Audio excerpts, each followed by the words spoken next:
Amen. All right, so this morning we're going to spend a little bit of time talking about prayer, and hopefully after that we'll be able to spend a little bit of time actually praying, because I don't want to just be a church that talks about it. I want to be a church that does it. So let me open up by reading to you. You can follow along. There is the passage up on the screen here. We're going to be in Romans chapter 8. Romans chapter 8, starting in verse 18. And when we first read this, it might not make complete sense why we're talking about it. It might not make a big difference in your mind to prayer at the first.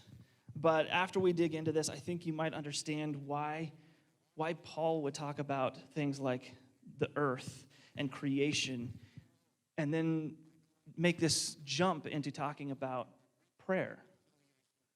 So, Romans chapter 8, starting in verse 18, Paul writes this. I consider that our present sufferings are not worth comparing with the glory that will be revealed in us. The creation waits in eager expectation for the sons of God to be revealed. For the creation was subject to frustration, not by its own choice, but by the will of the one who subjected it, in hope that the creation itself will be liberated from its bondage to decay and brought into the glorious freedom of the children of God. We know that the whole creation has been groaning as in pains of childbirth right up to the present time. Not only so, but we ourselves who have the first fruits of the Spirit groan inwardly as we wait eagerly for our adoption as sons, the redemption of our bodies. For in this hope we are all saved. But hope that is seen is no hope at all. But who hopes for what he already has? But if we hope for what we do not have yet, we wait for it patiently. In the same way, the Spirit helps us in our weakness. We do not know what we ought to pray for, but the Spirit himself intercedes for us with groans that words cannot express. And he who searches our hearts knows the mind of the Spirit, because the Spirit intercedes for the saints in accordance with God's will.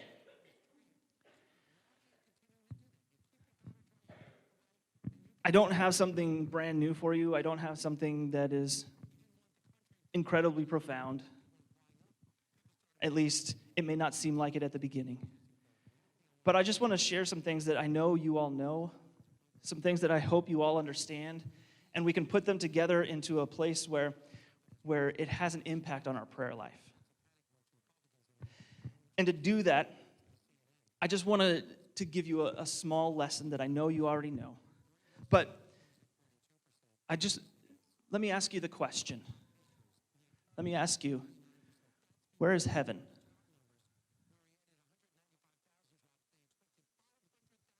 You're all so quiet. Where in your mind is heaven? Up above? Where else? Anybody? Where Jesus is? Where we're striving to get to. All good answers. All wonderful answers.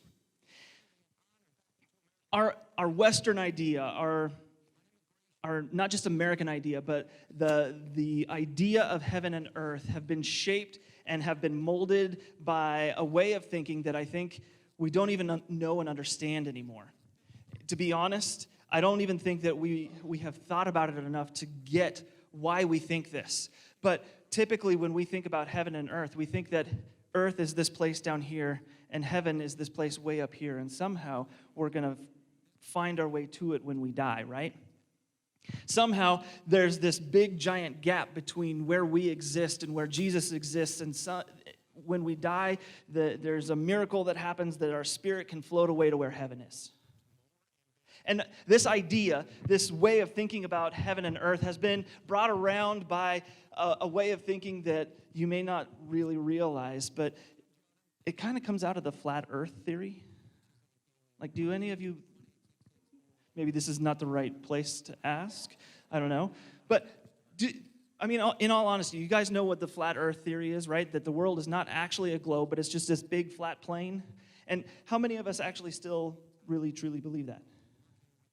Not many. There are still some, and I I shouldn't step on toes, I suppose, but there are still some who think this. And because of that, we read passages like when Jesus ascended into heaven and a cloud came around him somehow, and he rode the cloud up into heaven. And so because we have thought that earth is this one flat level and then heaven is this other flat level that you get to somewhere way above earth, and hell, we have to talk about it too, right? It's somewhere way down underneath. And so Jesus got on his cloud elevator and pushed the button, and he got to go to heaven. And he just rode it up, and then someday he'll bring a really big cloud, and he'll have a big button, and then we can all get on it and rise up from the earth level up to the top floor, where everything is wonderful, and penthouse, right? It's the penthouse, and it's fantastic. And that's great. Heaven is wonderful. This is not anywhere close to the idea that Paul was thinking of. Paul and the Jewish world, they had no concept of heaven being somewhere far away. They didn't think that when they talked about God being in his throne room, that it was somewhere out of our universe. Paul and the Jewish thought, they believed that heaven and earth are existing together, that they are the two things that God has put in place, where we live on one and God's throne is in the other, but they are right next to each other. They exist at the same time with just a small veil between. There's just this tiny veil that if we could get through, we could be in heaven with God. Because God doesn't want to be far away from us. With that in mind, you have to understand that when Paul talks about these things, I need you to remember what the purpose of the temple was. If heaven and earth are close together, and that they could be so close that they're only separated by this thin, invisible veil, is there a way to cross that veil? Maybe not for us, but God used to be a part of his creation, right? He used to walk with Adam and Eve and be a part. He used to talk to all these people in the Old Testament. Isn't God just a step away? And then as God called the Jewish nation, as he brought them and taught them, he gave them something. First, it was a tabernacle. It was a movable tent so that it could go with them. And later it became a temple, a solid building. And that building bridged the gap. When you go back and look at the Old Testament and you read what the description of all of the things that went into the temple were, right? We know that there was the outer court, and then there was the holy place, and then there was the Holy of Holies, right? That's where the Ark of the Covenant was. And when you listen to all the things that God said to build into it, he said, you're going to put all kinds of cedar planks or boards into this. You're going to use cedar as the roofing supports and all these kinds of things. And I don't know about you, but if you think about where Israel is, there's not a lot of forests.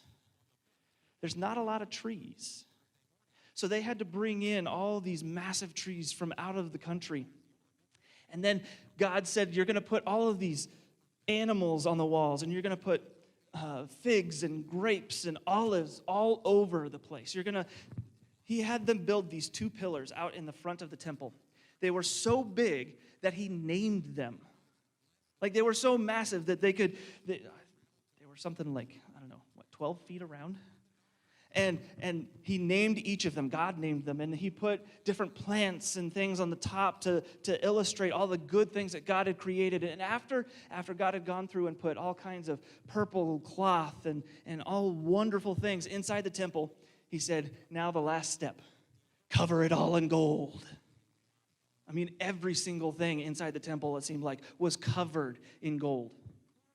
Not because God was trying to show off riches, not because he was trying to be like, look what I can do, because he can do that.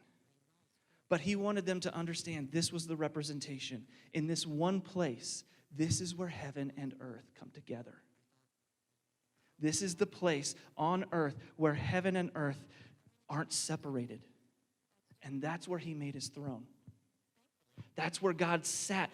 When you go back and you read throughout the Old Testament, I mean, when Solomon dedicates the temple, right, it is God's glory fills the temple so much that the priests can't go in for like a couple days to be able to fulfill their duties.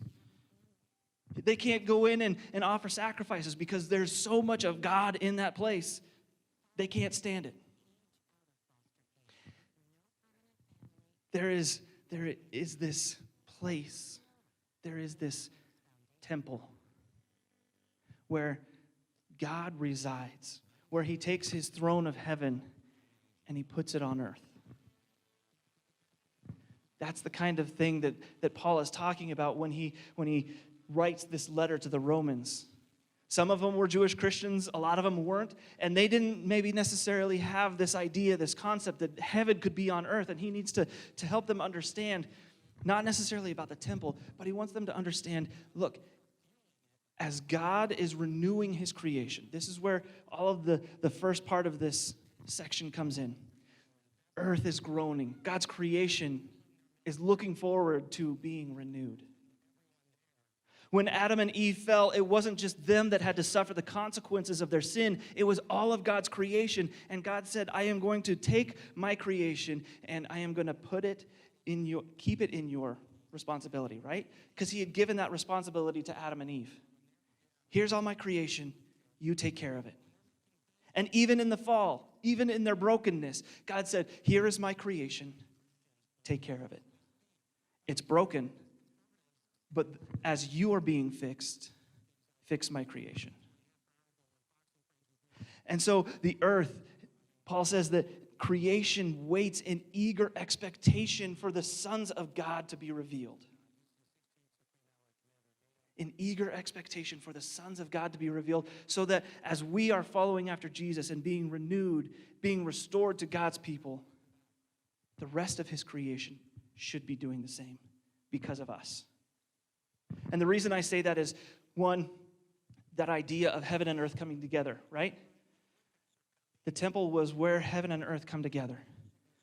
Paul, later on in 1 Corinthians, let me see if I can flip there right quick.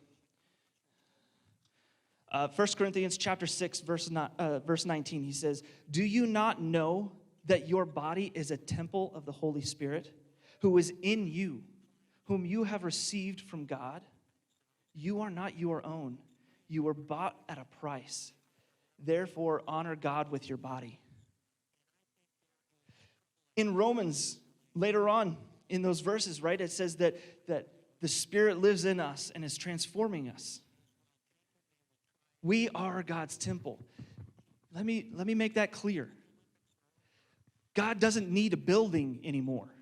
God doesn't need gold-covered everything. He doesn't need all kinds of fine linen or huge timbers or any of those things. God doesn't need the stuff for a temple anymore because he's got you. God's Spirit lives in you. And do you know what that means? That means that you are the place where heaven and earth come together. You are the place where God can reside. And as we are being renewed, we are hopefully making his creation new. Like Peter said in 1 Peter, right? 1 Peter chapter 2. Flip there right quick. 1 Peter chapter 2. He says, but you are a chosen people, a royal priesthood, a holy nation, a people belonging to God, that you may declare the praises of him who called you out of darkness into his wondrous light.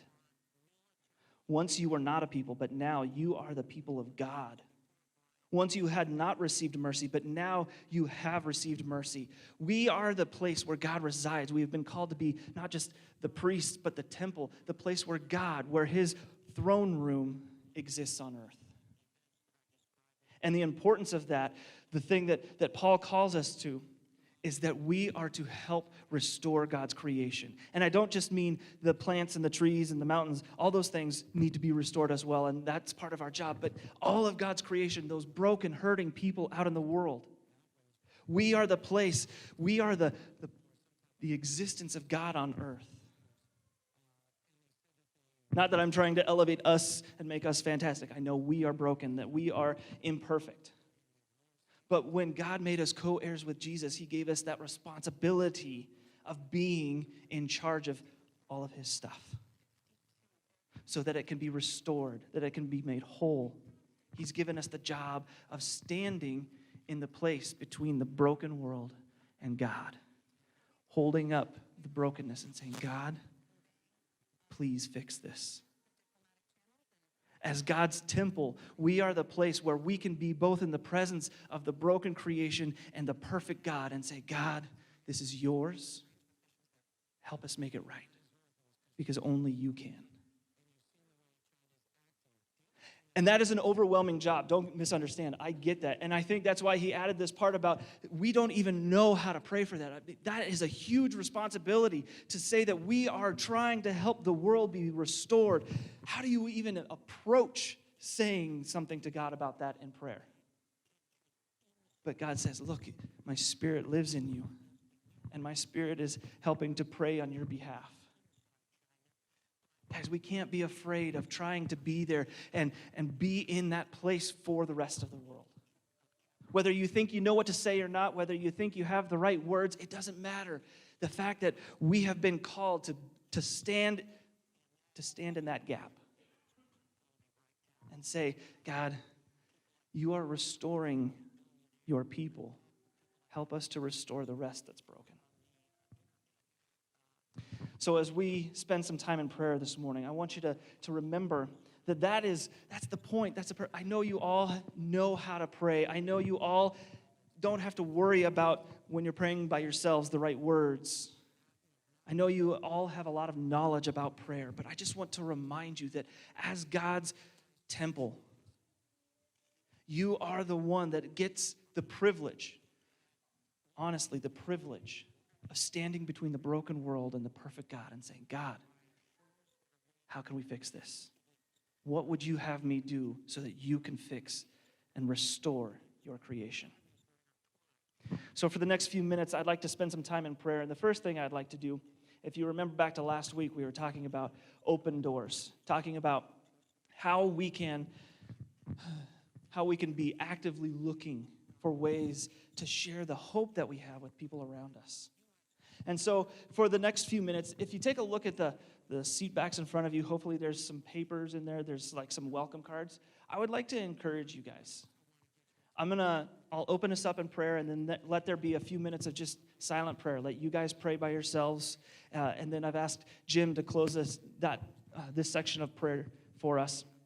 But as you are praying, as you have a few minutes of silence, I would encourage you to take a piece of paper, whether it's the one in the front of the seat in front of you, or your own piece of paper, or even just jotting down a note in your phone. I would ask that you would take time to pray and ask God, where are those open doors?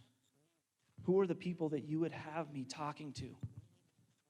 Who are the people that you are going to put in my life, God, that I can be sharing hope and joy with?